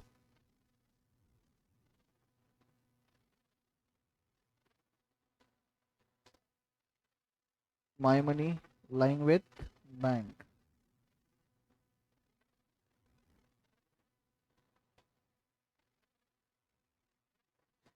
ये जो चार अलग अलग बैलेंसेस मैंने लिखे, इनको मैं दो जोड़ियों में बांट सकता हूं। I can make two pairs of this. Normally, usually, look at the screen. Normally जब कैश बुक में डेबिट बैलेंस होता है तो पासबुक में क्रेडिट बैलेंस होता है। या मैं उल्टा भी बोल सकता हूं, जब पासबुक में क्रेडिट बैलेंस होता है तो कैश बुक में डेबिट बैलेंस होता है। सिमिलरली जब कैश बुक में क्रेडिट बैलेंस होता है तो पासबुक में डेबिट बैलेंस होता है। ये हफ्ते ये सारे इंटरप्रिटेशन समझ में आ रहे हैं? पक्का? देखो, हाँ, इसके प्रॉब्लम सॉल्व करते वक्त बार बार ये टर्म्स यूज होते हैं, फिर उस टाइम पे वापस तुम बोलोगे कि सर ये क्या है। मैं इसलिए इतना बेस में जाके सब चीज समझा रहा हूँ, लिखा के दे रहा हूँ। समझ में आ रहा है ये सब? तो कैश बुक का debit balance is positive balance, cash book का credit balance is negative balance, passbook का debit balance negative balance and passbook का credit balance is positive balance. Normally अगर कैश बुक में डेबिट बैलेंस है तो passbook में credit balance होगा, और अगर कैश बुक में क्रेडिट बैलेंस है तो पासबुक में डेबिट बैलेंस होगा। ये अब लिख लो ये बराबर ऐसे।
समझ में आया? लिख दिए सब? यस। एक बार मेरे को ये ऊपर चारों का भी मीनिंग बताओ। Check deposited but not credited by bank का मतलब receipt has been recorded in cash book but not yet recorded in passbook. Cheque deposit किया बोल तो कैश बुक में रिसीट हो गई बट अभी तक बैंक में पैसा जमा नहीं हुआ है। Cheque issued but not yet presented for payment मतलब payment has been recorded in cash book but it has not yet gone from passbook, passbook से अभी तक पेमेंट नहीं गया है। Debit given in passbook but not recorded in cash book, payment has been recorded in passbook but not yet recorded in cash book, and credit given in passbook but not recorded in cash book. Receipt has been recorded in passbook but not yet recorded in cash book. So these are known as timing differences, and because of timing differences we see difference in balance as per cash book and balance as per passbook. And to reconcile such difference in balance as per cash book and balance as per passbook, a statement is prepared which is called as bank reconciliation statement. उसको बोलते हैं BRS। आया दिमाग में? BRS क्यों बनाते ये समझ में आया? कैसे बनाते ये पार्ट आ जाएगा, वो मैकेनिकल पार्ट है, कैसे बनाते वो जम जाएगा। क्यों बना रहे ये समझ में आया? कैश बुक एंड पासबुक दोनों में सेम ट्रांजेक्शन्स रिकॉर्ड होते हैं। जब दोनों में सेम ट्रांजेक्शन्स रिकॉर्ड होते हैं तो सेम बैलेंस आना चाहिए, बट सेम बैलेंस नहीं आता। क्यों नहीं आता? Timing differences means transactions which are recorded in cash book and passbook are not recorded at same time in both। बोल तो कैश बुक में रिकॉर्ड होगा उसी दिन पासबुक में रिकॉर्ड होगा क्या, ऐसा जरूरी है क्या? नहीं। या पासबुक में रिकॉर्ड होगा उसी दिन कैश बुक में आएगा, ऐसा जरूरी है क्या? नहीं। So we see there are timing differences. Cash book में एंट्री हुई है लेकिन पासबुक में नहीं, या पासबुक में एंट्री हुई है लेकिन कैश बुक में नहीं, तो ऐसे ट्रांजेक्शन्स की वजह से डिफरेंस आएगा ही। तो वो डिफरेंस को रिकंसाइल करने के लिए अपने को बीआरएस बनाने का है। और वो डिफरेंसेस के कैटेगरीज हमने आज समझे डिटेल में कि cheque deposited but not credited by bank, cheques issued but not presented for payment, debit given in passbook but not recorded in cash book, credit given in passbook but not recorded in cash book. अब difference किस में है? Balance as per cash book and balance as per passbook. इन दोनों को reconcile करना है। Reconcile करना है बोल तो क्या, ये जो डिफरेंसेस आए हैं इन दोनों में, समझो 5,000 रुपए का डिफरेंस आया है कैश बुक के बैलेंस में पासबुक के बैलेंस में, तो 5,000 का डिफरेंस कौन से ट्रांजेक्शन की वजह से? वो तो बेसिकली टाइमिंग डिफरेंसेस क्या है ये आइडेंटिफाई करके एक स्टेटमेंट बनाने का है और दो बैलेंसेस को मैच करके रिकंसाइल करके दिखाना है। तो दोनों में से एक को स्टार्टिंग पॉइंट एंड एक को एंड पॉइंट लेना पड़ेगा। तो if I start with cash book I will and up with passbook का बैलेंस। अगर मैं स्टार्ट कैश बुक के बैलेंस से करता हूं तो एंड किससे होगा? पासबुक के बैलेंस से। उल्टा भी हो सकता है, if I start with passbook balance I will and up with cash book balance. In short I have to start with either of the records. Means if I start with cash book, I'll go up to passbook. If I start with passbook, I'll go up to cash book. अब उसमें भी वापस दो possibilities हो गए ना, debit balance भी हो सकता है, क्रेडिट बैलेंस भी हो सकता है। तो 4 स्टार्टिंग पॉइंट है, उनके 4 एंड पॉइंट रहेंगे। There can be 4 different starting points. कौन से 4? जो तुम्हारे सामने है।